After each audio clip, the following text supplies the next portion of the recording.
Le chat noir, Edgar Allan Poe.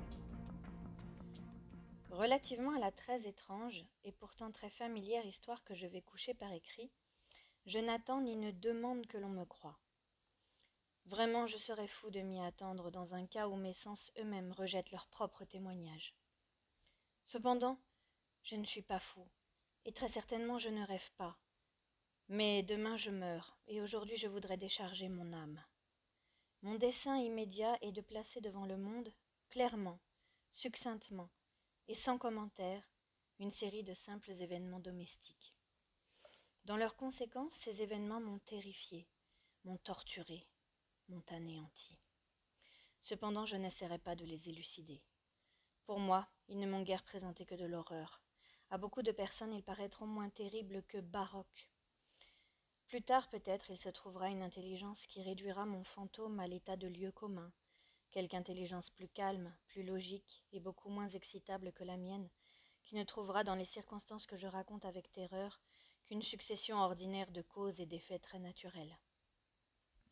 Dès mon enfance, j'étais notée pour la docilité et l'humanité de mon caractère.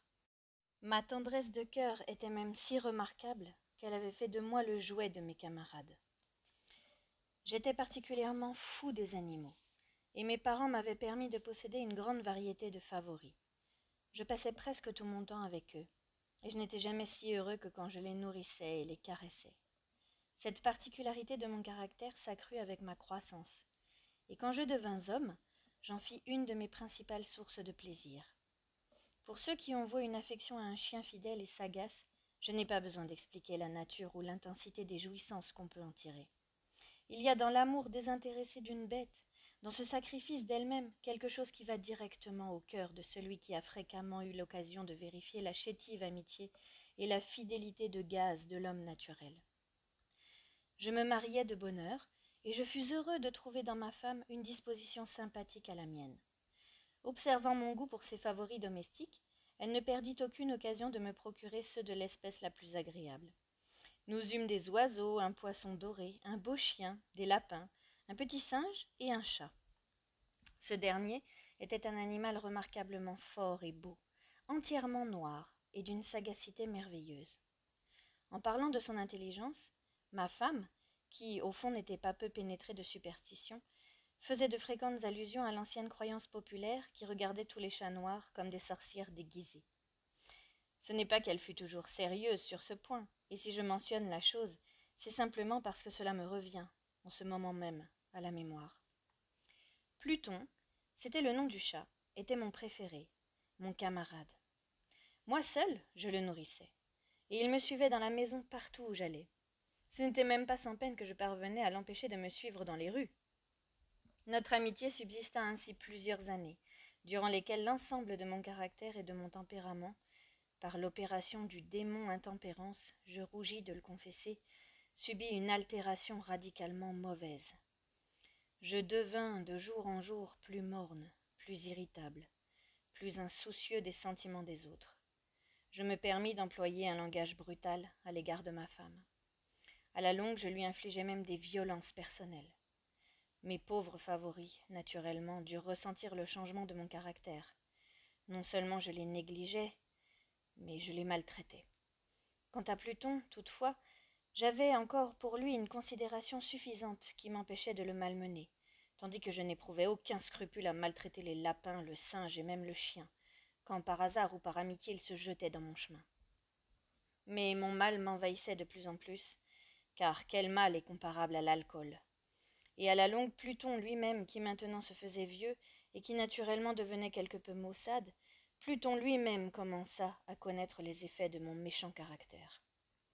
Une nuit, comme je rentrais au logis très ivre, au sortir d'un de mes repères habituels des faubourgs, je m'imaginai que le chat évitait ma présence. Je le saisis, mais lui, effrayé de ma violence, il me fit à la main une légère blessure avec les dents. Une fureur de démon s'empara soudainement de moi. Je ne me connus plus.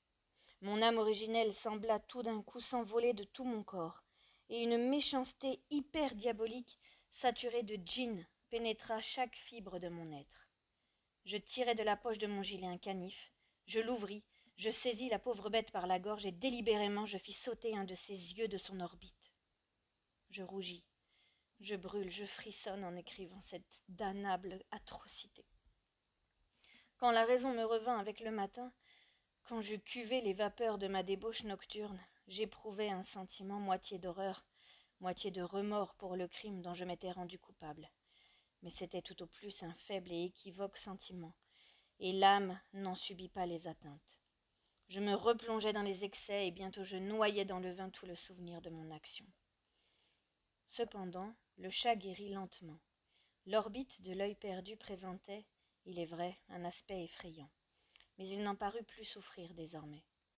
Il allait et venait dans la maison selon son habitude, mais comme je devais m'y attendre, il fuyait avec une extrême terreur à mon approche.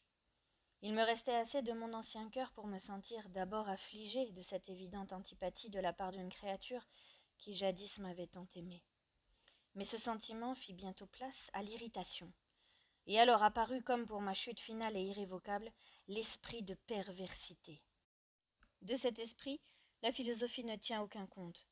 Cependant, aussi sûr que mon âme existe, je crois que la perversité est une des primitives impulsions du cœur humain, une des indivisibles premières facultés ou sentiments qui donnent la direction au caractère de l'homme. Qui ne s'est pas surpris 100 fois commettant une action sotte ou vile, par la seule raison qu'il savait devoir ne pas la commettre? N'avons-nous pas une perpétuelle inclination, malgré l'excellence de notre jugement, à violer ce qui est la loi, simplement parce que nous comprenons que c'est la loi? Cet esprit de perversité, dis-je, vint causer ma déroute finale. C'est ce désir ardent, insondable de l'âme de se torturer elle-même, de violenter sa propre nature, de faire le mal pour l'amour du mal seul, qui me poussait à continuer et finalement à consommer le supplice que j'avais infligé à la bête inoffensive. Un matin, de sang-froid, je glissai un nœud coulant autour de son cou et je le pendis à la branche d'un arbre. Je le pendis avec des larmes plein mes yeux, avec le plus amer remords dans le cœur. Je le pendis parce que je savais qu'il m'avait aimé, et parce que je sentais qu'il ne m'avait donné aucun sujet de colère.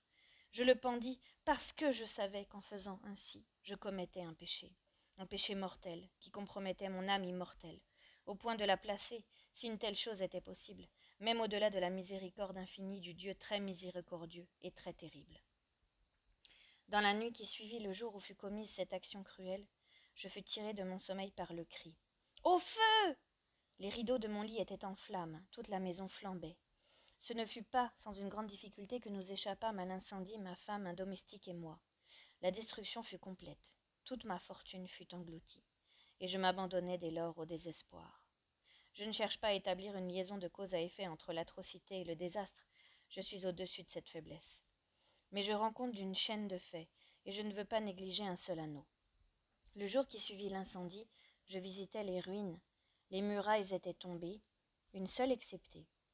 Et cette seule exception se trouva être une cloison intérieure, peu épaisse, située à peu près au milieu de la maison, et contre laquelle s'appuyait le chevet de mon lit.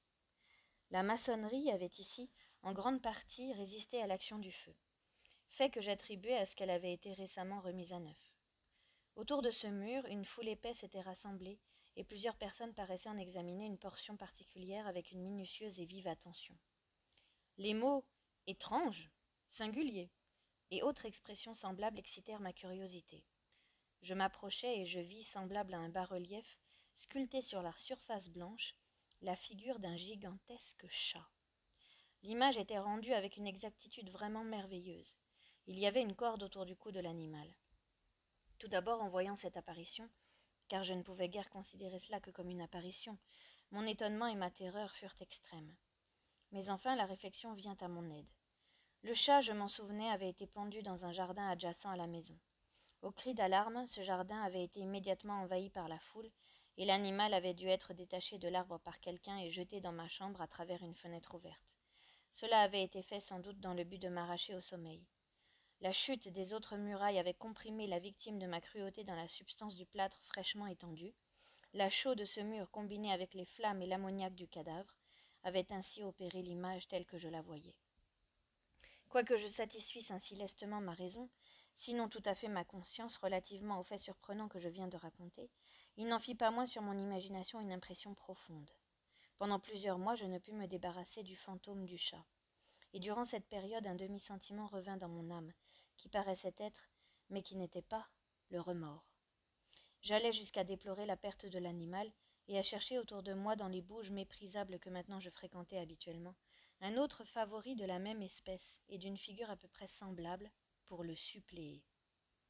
Une nuit, comme j'étais assis à moitié stupéfié dans un repère plus qu'infâme, mon attention fut soudainement attirée vers un objet noir, reposant sur le haut d'un des immenses tonneaux de gin ou de rhum qui composaient le principal ameublement de la salle. Depuis quelques minutes, je regardais fixement le haut de ce tonneau, et ce qui me surprenait maintenant, c'était de n'avoir pas encore aperçu l'objet situé dessus. Je m'en approchai et je le touchai avec ma main. C'était un chat noir, un très gros chat, au moins aussi gros que Pluton, lui ressemblant absolument, excepté en un point. Pluton n'avait pas un seul poil blanc sur tout le corps. Celui-ci portait une éclaboussure large et blanche, mais d'une forme indécise qui couvrait presque toute la région de la poitrine. À peine l'eus-je touché, qu'il se leva subitement, ronronna fortement, se frotta contre ma main, et parut enchanté de mon attention. C'était donc là la vraie créature dont j'étais en quête.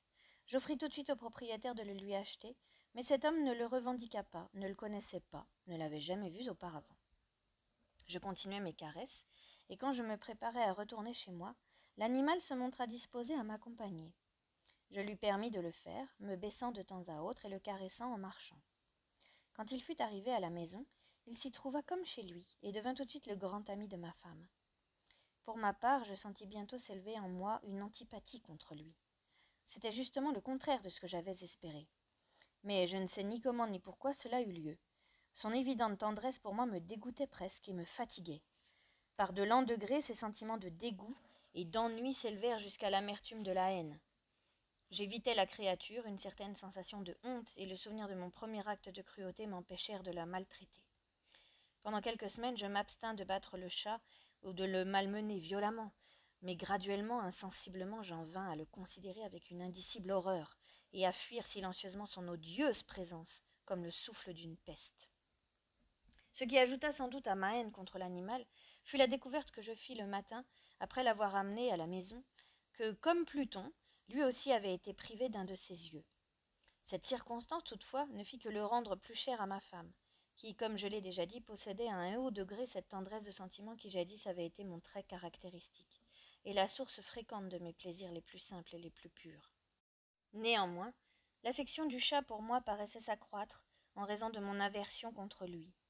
Il suivait mes pas avec une opiniâtreté qu'il serait difficile de faire comprendre au lecteur. Chaque fois que je m'asseyais, il se blottissait sous ma chaise, ou il sautait sur mes genoux, me couvrant de ses affreuses caresses. Si je me levais pour marcher, il se fourrait dans mes jambes, ou me jetait presque par terre, ou bien en fonçant ses griffes longues et aiguës dans mes habits, grimpait de cette manière jusqu'à ma poitrine. Dans ces moments-là, quoique je désirasse le tuer d'un bon coup, j'en étais empêché, en partie par le souvenir de mon premier crime, mais principalement, je dois le confesser tout de suite, par une véritable terreur de la bête. Cette terreur n'était pas positivement la terreur d'un mal physique, et cependant je serais fort en peine de la définir autrement. Je suis presque honteux d'avouer, oui, même dans cette cellule de malfaiteur, je suis presque honteux d'avouer que la terreur et l'horreur que m'inspirait l'animal avaient été accrues par une des plus parfaites chimères qu'il fût possible de concevoir. Ma femme avait appelé mon attention plus d'une fois sur le caractère de la tache blanche dont j'ai parlé, et qui constituait l'unique différence visible entre l'étrange bête et celle que j'avais tuée. Le lecteur se rappellera sans doute que cette marque, quoique grande, était primitivement indéfinie dans sa forme, mais lentement, par des degrés imperceptibles, et que ma raison s'efforça longtemps de considérer comme imaginaire, elle avait à la longue pris une rigoureuse netteté de contour. Elle était maintenant l'image d'un objet que je frémis de nommer, et c'était là surtout ce qui me faisait prendre le monstre en horreur et en dégoût, et m'aurait poussé à m'en délivrer si je l'avais osé. C'était maintenant, dis-je, l'image d'une hideuse, d'une sinistre chose, l'image du gibet. Oh, lugubre et terrible machine, machine d'horreur et de crime, d'agonie et de mort.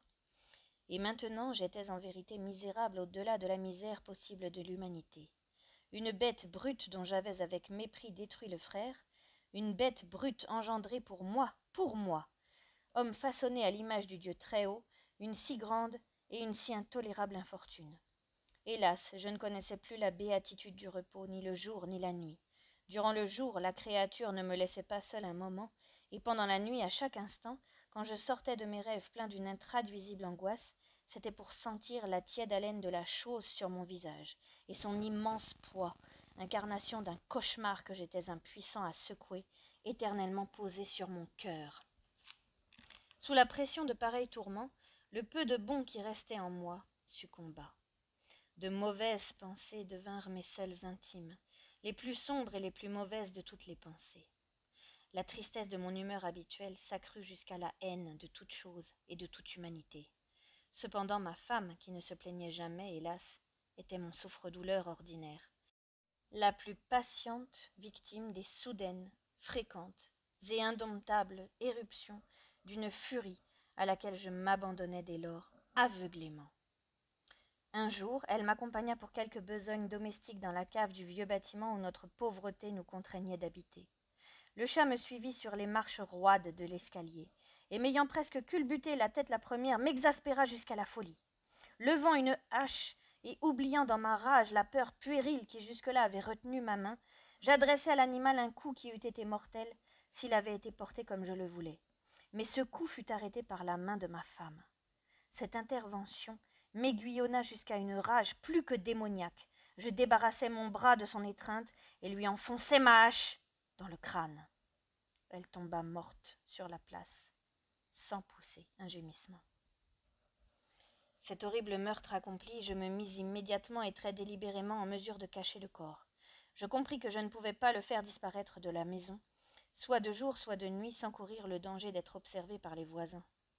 Plusieurs projets traversèrent mon esprit. Un moment, j'eus l'idée de couper le cadavre par petits morceaux et de les détruire par le feu. Puis je résolus de creuser une fosse dans le sol de la cave, puis je pensai à le jeter dans le puits de la cour, puis à l'emballer dans une caisse comme marchandise, avec les formes usitées, et à charger un commissionnaire de le porter hors de la maison. Finalement, je m'arrêtai à un expédient que je considérais comme le meilleur de tous. Je me déterminai à le murer dans la cave, comme les moines du Moyen-Âge muraient, dit-on, leurs victimes. La cave était fort bien disposée pour un pareil dessein.